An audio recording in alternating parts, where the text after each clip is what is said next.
Isang drug pusher naman ang tumakas sa isang rehabilitation center sa Pasig ilang araw matapos ipasok. Ang dahilan, natatakot daw siya na mapatay ng mga pulis. Narito ang report. Mahigpit na nagyakapan ng mag-inang ito nang muling magkita sa tanggapan ng Anti-Drug Abuse Council sa Pasig. Inakala kasi ng ina na hindi na niya muling makikita ang anak matapos itong tumakas sa rehabilitation center.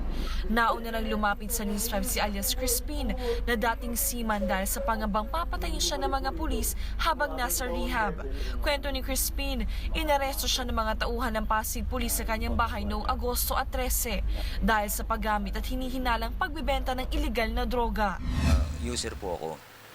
Pero hindi ako totally na nagtutulak na may nag-uutos na sa akin na nagpapa-score. Hindi na tawag ko sa amin runner na. Umamin naman ang ina ni Crispin na siya ang nagpadampot sa sariling anak. Humingi ako ng tulong sa pulis na sige, damputin nyo na para ako maipasok ko na sa ADCOP. Pero isang linggo pa na nga nakakalipas, tumakas sa tagtago raw si Crispin. Nilinaw naman ang pamunuan ng rehab center na walang nangyaring pagtakas.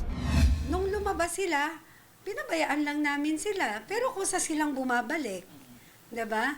So walang pagtakas na nangyari. Matapos ng ilang minutong diskusyon, nagkasundo ang mag-ina na muling sumailalim sa rehabilitation si Crispin. Siniguro naman ng rehab center na ligtas at walang sino man pwedeng manakit sa kanilang mga pasyente habang nasa kanilang pangangalaga.